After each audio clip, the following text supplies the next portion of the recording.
T'es qui, toi?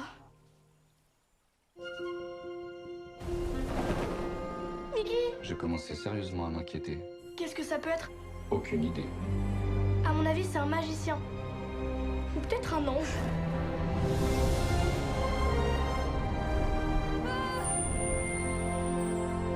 Comment tu t'appelles? Moi, c'est Iris. Arco. Mais tu viens d'où? Chut.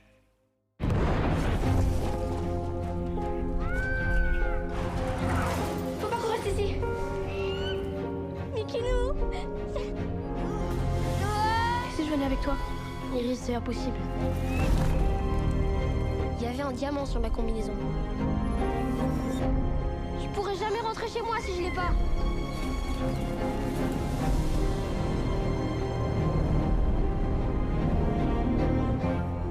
Tu crois que ça existe encore, les vœux? Comme dans les histoires.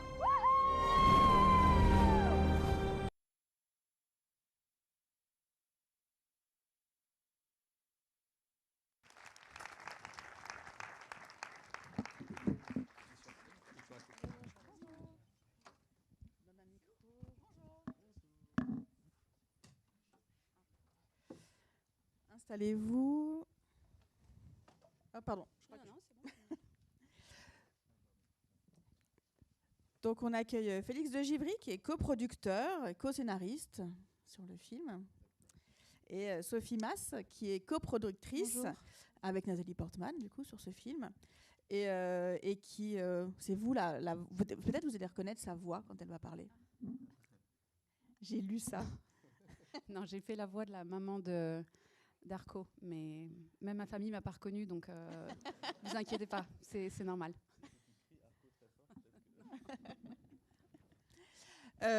Donc, merci d'être venu rencontrer les élèves dans le cadre du prix Jean Renoir des lycéens 2026. Normalement, ils ont plus de questions que vous n'aurez de temps pour répondre à toutes. On va essayer de faire au mieux. Est-ce que...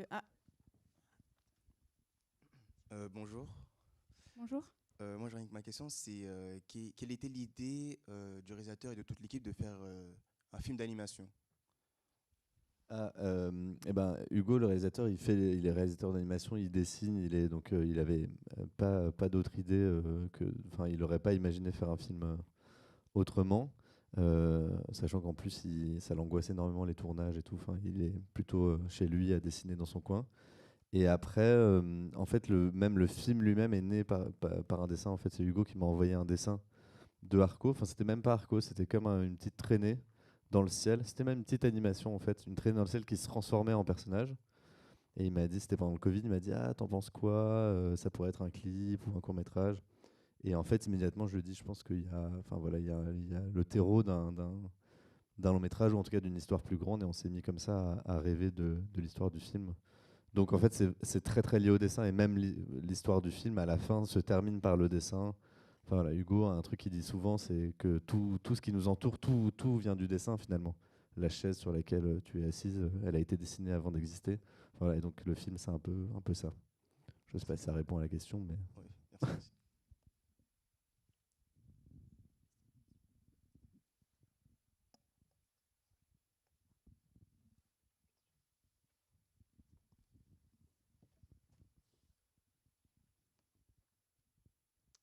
Bonjour.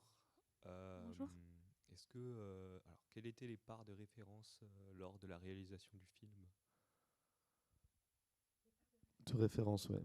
Ça, je vais répondre aussi. Il y en avait plein, et en même temps, c'est quand même Hugo, son univers, il est très digéré de plein de choses.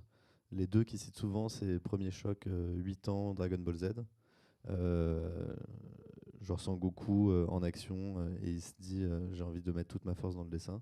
Et l'autre, c'est Miyazaki, Mononoke, 14 ans, un DVD, où il se dit c'est le plus beau film du monde et tout ça. Donc Miyazaki est très très présent, évidemment. Enfin, on y pense et tout ça. Et en même temps, il y a plein de références aussi de comics américains dans son style. Enfin voilà, c'est un mélange de plein de choses. Et puis même la gravure. Enfin, en fait, finalement, on pense à Miyazaki, mais si on regarde techniquement, ça n'a pas grand-chose à voir avec Miyazaki. Notamment les personnages chez Miyazaki sont beaucoup plus cartoon, ils sont beaucoup moins réalistes. Les décors, ici, ils sont à la gravure, à la hachure, alors que chez Miyazaki, ils sont souvent à la gouache ou à la peinture.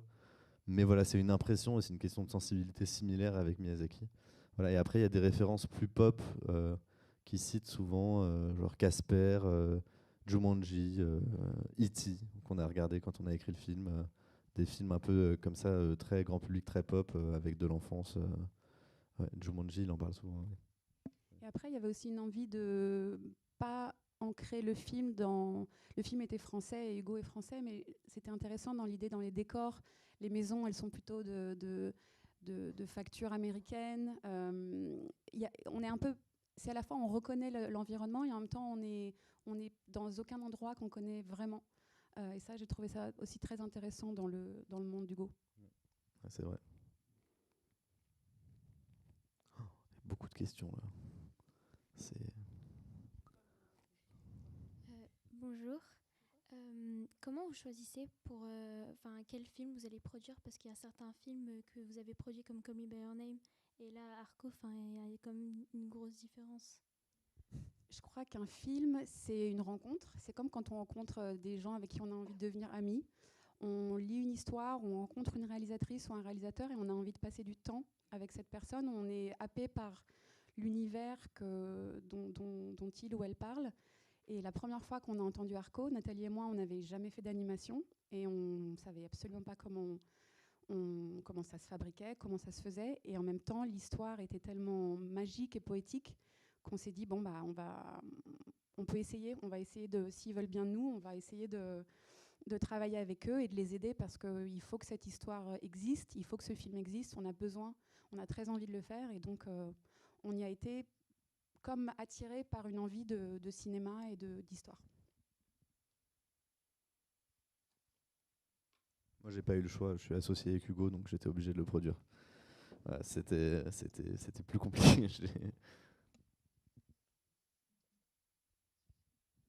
D'où vient l'inspiration pour cette cape multicolore ou encore le paysage et la ville? Ou le paysage de la ville.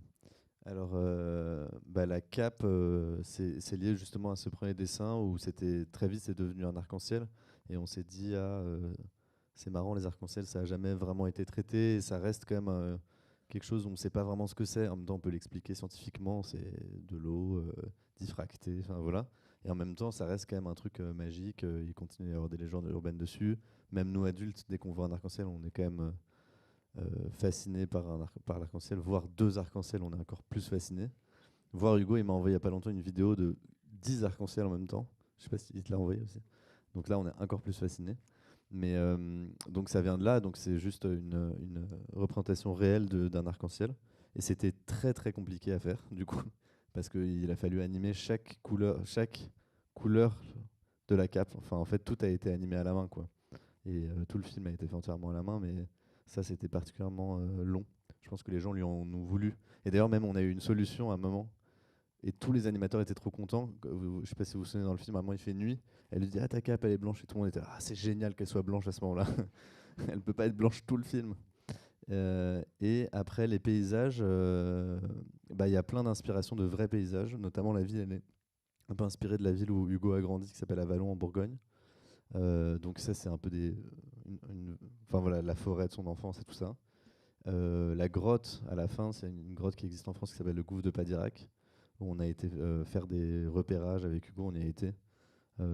C'était très angoissant comme expérience, parce que c'est 100 mètres sous terre, et moi je suis très claustrophobe. Donc c'était une grande... mais donc c'est inspiré, ce gouffre-là, il existe, et c'est un mélange de plein de... Voilà, donc parfois c'est le réel et parfois c'est aussi l'imaginaire, comme disait Sophie, les maisons ou les maisons un peu plus victoriennes, ça existe, enfin ça n'existe pas en France. Et c'est ce que le dessin permet, d'ailleurs c'est génial parce qu'on peut prendre un peu ça et tout mélanger. Même la grotte elle-même, elle est un peu réinventée de plein de grottes qu'on a visitées là-bas. Donc voilà. Je sais pas si ça répond à la question. Si, c'est bon. Je trouve que c'est une bonne réponse. Ah oui, pardon, on parle trop longtemps. Oh, quelle heure? Bonjour. En fait, ma question, c'est qu'est-ce que vous espérez que les gens ressentent ou remettent en question en sortant de ce film?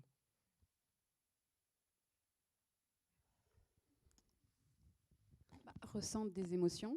Remettre en question Donald Trump. Je crois que nous, on était très très émus en fabriquant le film et déjà même en le voyant à un état qui n'était pas fini. Les premières projections étaient très très très touchantes parce qu'on voyait les gens sortir assez souvent en larmes. Et puis ça créait des conversations entre les parents et les enfants. Donc je pense que le cinéma est là pour créer des questions et pour créer des conversations. La deuxième partie de la question, c'était Ressentent et... ce qu'ils en retirent. Ouais. Remettre en question, nous, avec Hugo, quand on a écrit, un des gros trucs qui était important pour nous, c'est qu'on a l'impression que le monde dans lequel on vit, je ne sais pas si vous avez la même impression, mais que le monde dans lequel on vit aujourd'hui, on l'a un peu désiré dans les récits des films d'anticipation des années 60, tous ces récits de science-fiction un peu, l'IA, les robots, tout ça, en fait, ça nous faisait rêver, et on en a rêvé, et en fait, ces récits, ça se finit souvent pas très bien quand même. C'est souvent des mondes post-apocalyptiques, des bombes, des trucs, des choses qui ont explosé, enfin voilà, plein de films comme ça. Et on s'est dit comment faire un film un peu de science-fiction comme ça, mais pour les enfants ou pour un public plus jeune, sans leur mentir sur le monde dans lequel on vit, et en même temps en donnant de l'espoir. Et donc je pense que si nous on voudrait qu'il y ait des gens qui en retirent une chose, c'est surtout les enfants ou les plus jeunes, mais aussi les adultes, et de se dire que en fait le désir qu'on a pour les choses, ou ce qu'on projette, ou ce qu'on rêve, ou toutes ces choses, ou même les petites idées les plus fragiles que vous avez tous, même en ce moment, elles sont très très importantes et il faut y faire attention. Et il faut se dire que, voilà, que ça compte, parce que finalement ça finit par créer quelque chose un peu plus loin, quoi. On s'en rend pas compte parce que c'est pas immédiat, l'effet. Par exemple, ce truc des science-fiction et voilà, du monde dans lequel on vit, ça a mis du temps un peu. Et voilà, donc je sais pas si ça répond, mais en tout cas, ça c'était très important pour nous. Oui, et c'est aussi de dire qu'une idée, une petite graine qu'on plante, et elle peut devenir quelque chose d'immense et de très important dans l'idée du fait qu'Iris, par le biais d'Arco, rêve ce monde et que ce monde devient réalité dans le futur. Donc c'est l'idée de croyer en vos idées, développez-les, que ce soit du dessin, un projet, voilà. Même les trucs les plus fragiles, même un brouillon, quoi. Et finalement, c'est même l'histoire du film, parce que Hugo, il m'a envoyé ce dessin. C'est comme Iris à la fin, en fait. Dans ce dessin, il y avait la promesse de tout le film. Et après, on a travaillé énormément et on a beaucoup. Enfin, c'était dur, mais on a mis toute notre énergie pour que la promesse qui existait dans ce dessin finisse par être un film, quoi. Et voilà. Qu'on soit là aujourd'hui. Et qu'on soit là aujourd'hui. Simulation. Boucle. Donc bonjour, nous on voulait savoir comment vous avez travaillé à deux sur ce scénario. Et ben c'était génial parce que ce qui s'est passé, c'est que donc Hugo dessine beaucoup. C'est un très très bon dessinateur. Et donc on écrivait et Hugo il dessinait en même temps qu'on écrivait, donc il mettait en scène un peu la scène. Enfin pas exactement comme ça, mais voilà, on écrivait un peu le scénario, il dessinait. Et du coup, ça fait comme si on tournait un peu la scène. Elle se mettait à exister, on se disait est-ce que c'est bien, est-ce que c'est pas bien, puis on jetait parfois la scène, on se mettait à réécrire, et donc ça a été un va-et-vient complet entre tout le temps, ça faisait des tours comme ça entre le dessin et l'écriture, le dessin et l'écriture.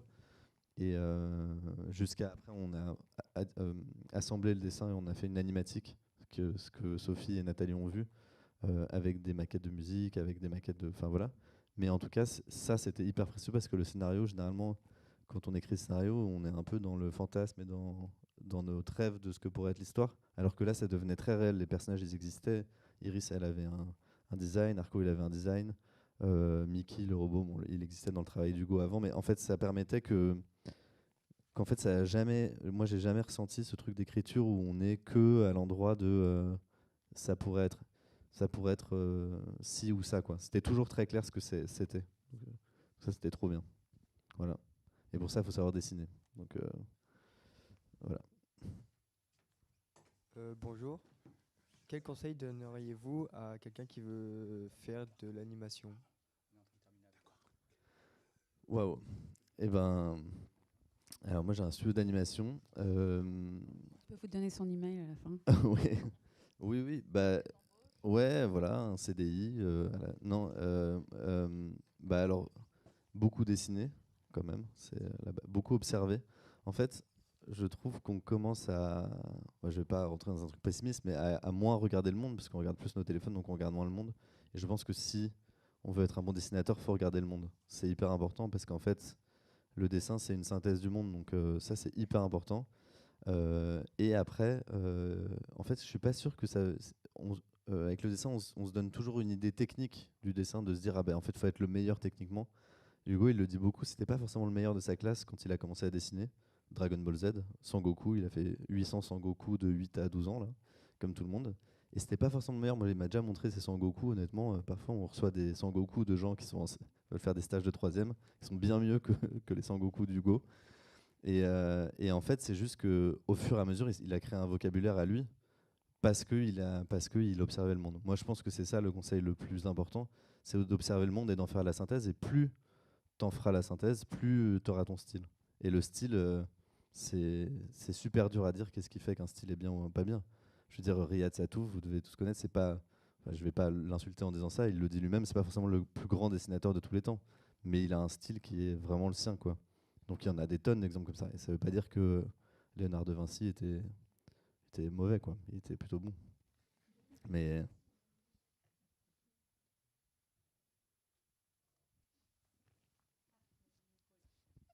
Du coup, moi j'ai été très intéressée aussi par le livre et je voulais savoir pourquoi vous l'avez fait.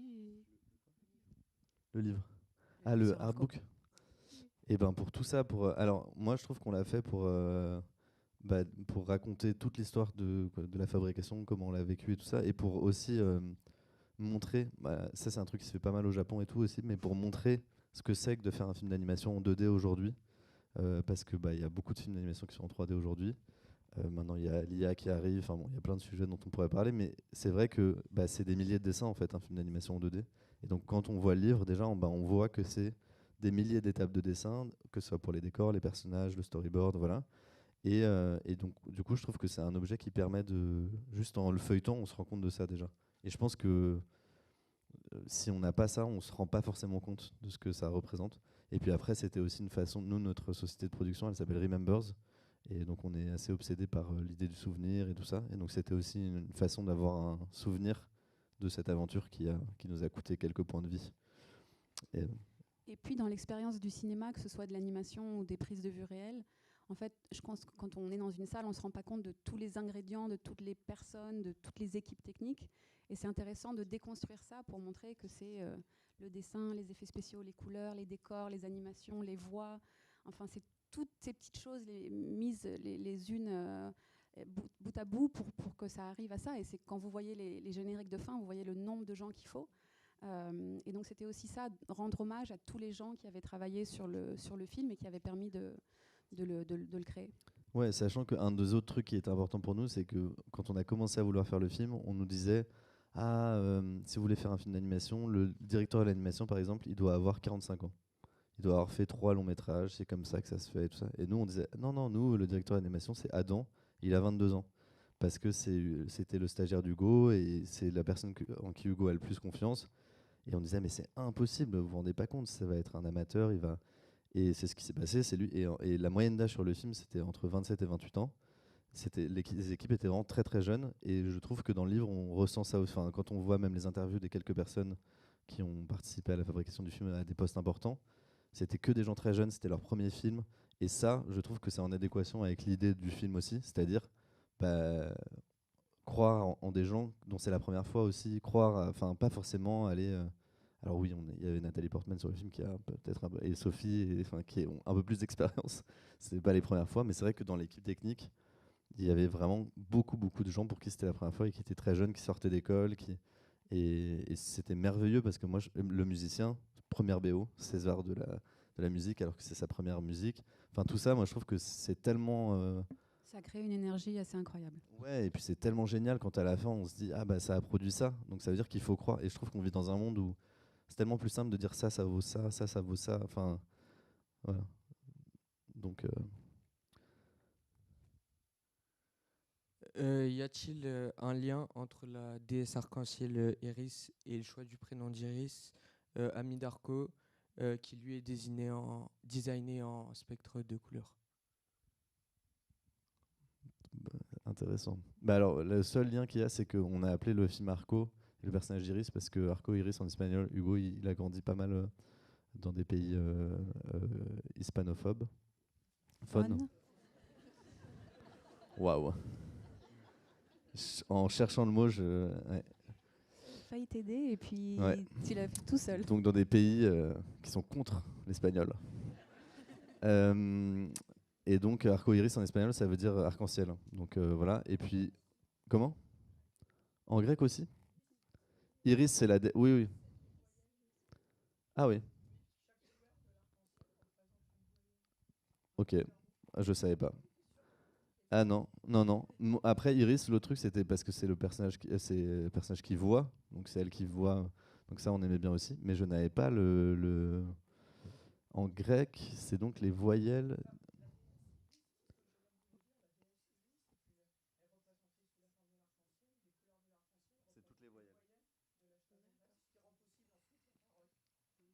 Waouh. Ah oui, j'adore. Ah ouais, carrément, j'adore. Ah ouais, super émouvant. On aurait On aurait eu super plus de points si on aurait dû dire, si on avait dit ça en interview, quoi. Dommage. Oui, c'est ça. Merci. Ouais. Oui, la prochaine fois, on vous montre d'abord le film, puis ensuite on en parle. Ok. Bah, je savais, vraiment, je vais être honnête, je savais pas. En revanche, je sais que... Non, ok. En revanche, on dit hispanophone.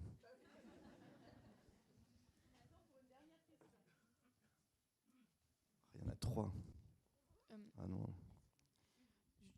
Est-ce que vous avez peur avec l'avancée de l'IA pour les films d'animation?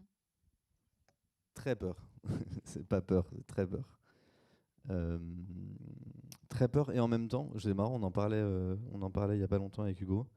Et en même temps, c'est un peu, c'est drôle parce que en ce moment, on a vachement de demandes avec le studio de travail et tout, parce que c'est comme si on parle tellement de l'IA que je pense qu'on parle tellement en parallèle aussi de ce qui n'est pas l'IA, bizarrement. Enfin, parce que ça fait tellement la une des journaux, de tout ça, que du coup, bah, tout le monde se dit, bah, qu'est-ce que c'est l'inverse de ça, c'est-à-dire l'humain, le choix. Hier, moi, j'ai fini mon film aussi, j'étais avec la traductrice. C'est un métier qui est très aussi mise en danger par l'IA, et elle me disait, bah, finalement, j'ai rarement eu autant de travail là que... Enfin, elle a toujours du travail, mais je veux dire, là, les gens se posent la question. Et donc, on a très peur juste parce que moi, j'ai vu, en fait, ça m'a terrifié il y a 1 an, une bande-annonce Lord of the Rings façon Miyazaki. Allez la voir après, c'est tellement bien fait. C'est terrifiant. Et je me disais, et donc ça, c'est un ordinateur qui l'a fait. Ils ont pris les images de tournage du Seigneur des Anneaux et ils l'ont mis dans le style de Miyazaki. Je ne sais pas si vous vous souvenez, il y a 1 an, il y avait eu plein de gens qui mettaient leurs photos de profil en mode Miyazaki. Ce pourquoi il n'a vraiment pas donné son accord, par ailleurs. Donc ça pose des questions aussi d'accord et tout. Après, je pense que ça pourra copier autant que ça veut des styles comme le style de Miyazaki, mais en revanche, pour avoir des idées, je pense que ça va mettre un peu de temps, quoi, pour avoir des idées originales qui sont pas des idées de l'algorithme et tout ça. Moi, j'avais très peur de Netflix aussi pour le cinéma, et en fait, c'est pareil, un peu ce que je dis de l'IA et de... En fait, finalement, j'ai l'impression que Netflix, peut-être que vous serez d'accord ou pas, mais ça a fait le même effet avec le cinéma. C'est qu'en fait, ça a rendu un truc d'algorithme d'un côté, et ça a rendu le cinéma à l'inverse. Presque, au début, c'était pas le cas, mais aujourd'hui, presque plus exceptionnel, parce qu'on se dit, ah bah au cinéma, c'est vraiment pas ce qu'il y a sur Netflix. Et ça veut pas dire que Netflix doit pas exister, mais c'est juste, je trouve que voilà, peut-être que ça va faire ça. Ça, c'est mon côté espoir. Et le côté pas bon espoir, on a tous une puce dans 5 ans. Et voilà. Non, mais l'idée, c'est quand même de croire en vos idées. Hugo, il avait une métaphore assez intéressante quand on faisait la promotion du film. Il disait, évidemment, ça existe déjà dans nos vies, mais la question, c'est quels sont les choix et comment vous l'utilisez.